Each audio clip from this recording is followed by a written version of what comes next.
Alrighty, so it's that time of the season again where this is probably the funnest time of the MLS season.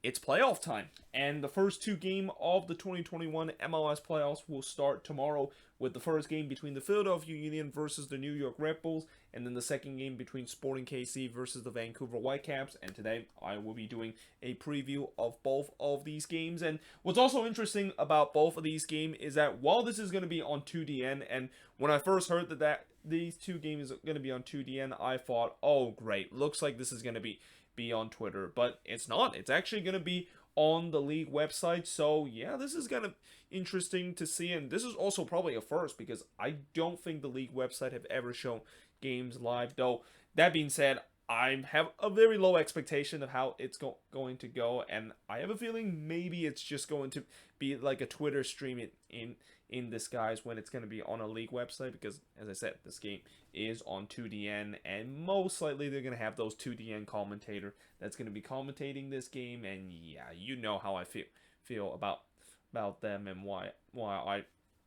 I read or of course listen to some boring generic commentary than what we see some of these 2DN English commentary that commentate these Twitter games. But that being said, let us actually get into the first playoff game of this season, which is the Philadelphia Union versus the New York Redbulls, which will start at 2:30 p.m. Eastern, 11:30 p.m. Pacific, and the actual kickoff is 2:38 p.m. local time. And also, I am actually going to be reviewing both of these games individually, so right after when this game is over, which let's just hope this game does not go into extra time, because if it does go to extra time, and if it even goes to a PK shootout, then it gets a little bit tricky for me to review this game, knowing the fact that this game will start straight away. I'll probably maybe review it like at halftime this game if this one does go to extra time, but just to you know, I of course will be reviewing both of these games, and I of course will do it individually, and that's kind of going to be the case for pretty much every single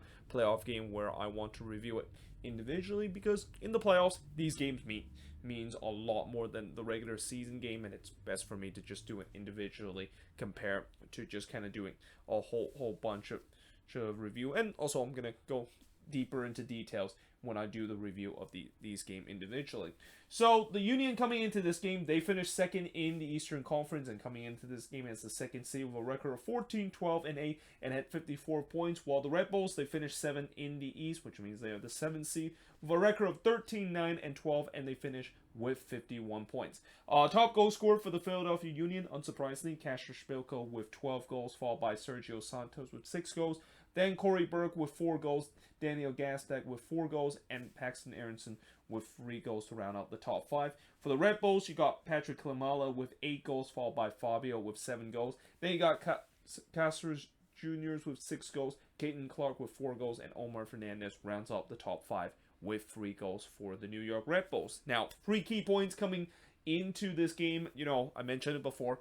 I expect this to be a very physical match with a lot of fouls that can happen, because, you know, both of these teams, you know, they don't like each other, and that it seems like there's always kind of a rivalry whenever the Union play against the Redbulls, and especially this is once again going to be a rematch of that first round matchup that we saw back in 2019, and, you know, the Redbulls would definitely want to get some revenge after they lost that instant classic against the Union and lose to them 4-3 after extra time. And especially, they kind of blew it in that game too. I mean, they were 3-1 up at that game, and then they just allow 3 on it answer goal, and next thing you know, they lost 4-3 in extra time. But I expect this game is going to be nothing like the one we saw. I mean, I'll be shocked if this is going to be a high scoring game, because both of these teams, they don't tend to play these high scoring games throughout the season. Both of these teams are very defensively structured, and I expect it should be a very physical match because of it. And also, you know, the other thing that I expect from this game is that it's a low scoring game, and that chances will definitely come at a premium. There's going to be a real battle in the midfield, and at time it could be a bit of a stalemate in terms of the fact that maybe both teams might struggle in terms of creating chances, because, you know, it seems like both midfield is going to just kind of play into a bit of a stalemate. And this is also kind of where I want to talk about how, if you are expected to see a great playoff game, well, I wouldn't say this one would be bad, but if you expect those great playoff game, like it's kind of like a high scoring and there's like crazy things that's going to happen, maybe this one might not be the one for you because, like I said, both of these teams, they don't give up a lot of chances. They do just enough to, of course, win games. And I have a feeling this could also be one of these games where one goal might be enough to move on into the next round. Which, with that being said, which attacking player from both of these teams that can potentially score the only goals to move on to the next round? I mean, for the Union, you got to say Shabilko is definitely that player can do so, but they also have some other players on that attack that can step up and score that only goal for them to win the game. And then you look at the Redbulls, same thing. Patrick Clement, he can definitely be the guy followed by Fabio, and even the youngster Caden Clark, who this could potentially be his last game for the Redbulls, knowing the fact that he is going to be going to, I think, is it RB Leipzig or RB Salzburg? I think it's Leipzig that he is going to be going on loan after this season is over. So he definitely want to play well in this game to kind of give a good impression that he's going to do well once he does transfer to RB Leipzig and go to Europe. But yeah, again, this should be a game that I think should be very tight, and I'll be surprised I won't be writing a lot of notes for this game, other than maybe I'll note it, some physical player, maybe some cheapiness in this game, because like I said, no, this game, these two teams do not like each other, and also the fact that usually when there's a game that doesn't have a lot to happen, I don't usually write a lot of notes or any noted so many major chances that both of these teams could get.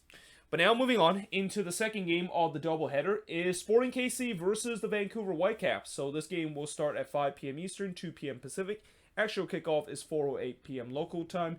Sporting KC, of course, finished third in the Western Conference with a record of 17-7-10 and had 58 points. And for the Vancouver Whitecaps, they finished the season in 6th place in the West with a record of 12-13-9 with 49 points. Top goal scored for Sporting KC, Danny O'Sharry currently have 16 goals, followed by Johnny Russell with 15 goals. So you got those two-headed monster there on the attack, and then followed by Alan Pulido, that even though he only scored 8 goals this season, when he's healthy, he is going to at least get 1 goal every single game. Then we got Gadi Kinna with 5 goals, followed by Kyrie Shelton with 3 goals. For the Vancouver Whitecaps, in the first position, it's actually now been overtaken by Brian White. I mean, I've said before, I think when the Whitecaps signed Brian White from the Redbulls, I feel like that was a steal. Little did I know that not only the fact that that's a steal, but this might be one of, if not the best move we've seen in the summer transfer window, and it's no surprise that he started to look like the Brian White that we saw back in 2018, and when he was at his best, and there was a lot of potential that he could be the next Red Bull player that comes out of the academy and eventually move on to Europe. And he still could. I mean, he is still relatively young, where there could still be a chance that he could make that jump to Europe. But he leads the team with 12 goals, followed by Christian Dahome with 10 goals. Then you got Davy Caicedo with 5 goals, Ryan Gall with 4 goals, and Lucas Cavallini, who, this might be potentially his last game for the Vancouver Whitecaps, because I have heard rumors that they are thinking about moving on from Lucas Cavallini. And the reason why they think about moving on from him is that, he pretty much lost that number 9 position to Brian White. Like, with how hot Brian White is, and with Cavallini kind of not really having this season that he hopes to have, and have after following up a relatively decent one in his first year in the league, it's no surprise that it seems like the Whitecaps might think about cutting ties, and especially opening up that DP position. Now, 3 key points coming into this game. First of all, how many players from this Sporting KC side will be 100% or at least close to 100% fit after coming back from injury? So when you look at these attack, there is the question of if Alan Pulido is going to be 100% healthy, and the same goes with Johnny Russell, because both of those players were not available in that game against RSL. And in general, when I talk about how Peter Vermees basically run his team to the ground with his lack of squad rotation during that crazy stretch where they had so many games down the stretch in short amount of period, I mean it. I mean, he basically completely run the team on the ground, and it's also kind of the reason why I think a lot of people know that Sporting KC kind of desperately need that number 1 seed, because as much as I said before, the number 1 seed, as good as it is, it could be at times damaging, because you have a long break before you play your very next game. But for Sporting KC, they need it the most because the fact that they've been dealing with so much injuries, especially their star-studded attacking line, that they really need as many time as possible for those guys to recover. And the fact that they didn't get that number 1 seed, and now they better hope that those guys can maybe come back 100% fit. Yeah, we shall see. This should be very, very interesting to see how they're going to do, and I'm also going to be interesting to see the starting 11 to see whether or not if they're going to get some of their star player back in this team. Now, the other key points in this game, and this is more for the Vancouver Whitecaps, is that, will the 2-week breaks be too much of a halt that basically, or too much to halt the momentum that the Vancouver Whitecaps has?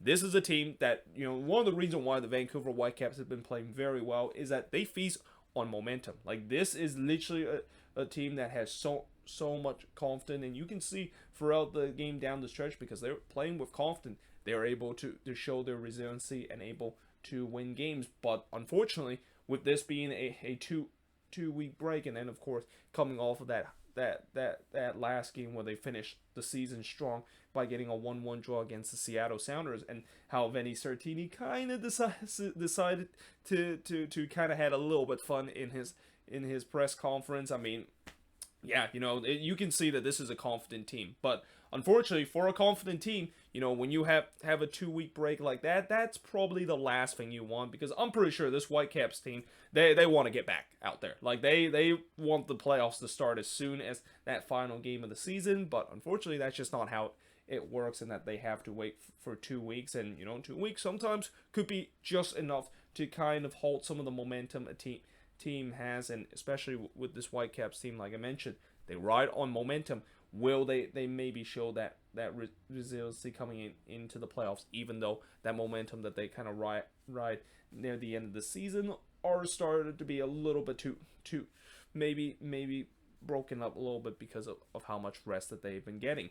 And then the last key points coming into this game, also a question for the Vancouver Whitecaps, is the lack of playoff experience. I mean, there is no doubt coming into this game who has the playoff experience advantage, and that of course is Sporting KC, with most of their players at least have some sort of playoff experience. That cannot be said the same with the Vancouver Whitecaps. I mean, when you look at this team, I don't think there's a lot of players on this team, if any, that actually have playoff experience. I mean, I think the only guy I can think of that maybe have some playoff experience is Brian White, and you can maybe say Maxime Crépeau with the Canadian national team, and them being in those playoffs to qualify for the octagonal.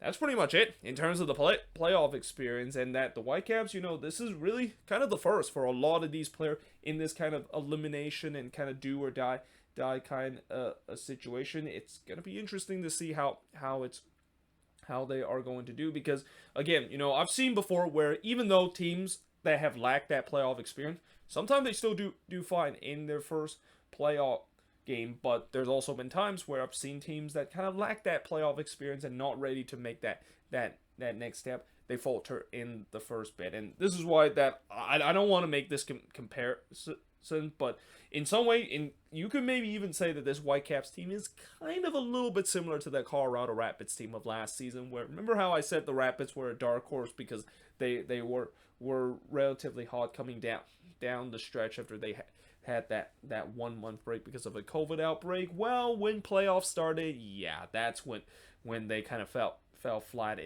on their face in that game against Minnesota, and I'm not sure if this is going to be the same case for the Vancouver Whitecaps too. And again, that Rapids team also didn't have any playoff experience from that team, and it really shone in that game against Minnesota. But that being said, I expect this should be a really good game, and I really hope the Vancouver Whitecaps don't let me down, because, as I said, I'm jumping on this bandwagon. I am believing that the Whitecaps can make a Cinderella run. I mean, not to MLS Cup. I think that may be a little bit of a stretch, but they are going to cause some upset, and especially with the way that, if Sporting KC does not have their strongest starting 11, the Whitecaps has a chance. I mean, if Sporting KC has a strong starting 11, then maybe I would say the Whitecaps might maybe get outshined by the quality that Sporting KC had. But if Sporting KC doesn't have their strongest 11, and especially those star player is not back to their 100% fit, this team can definitely have a chance to, of course, moving on into the next round against the Seattle Sounders.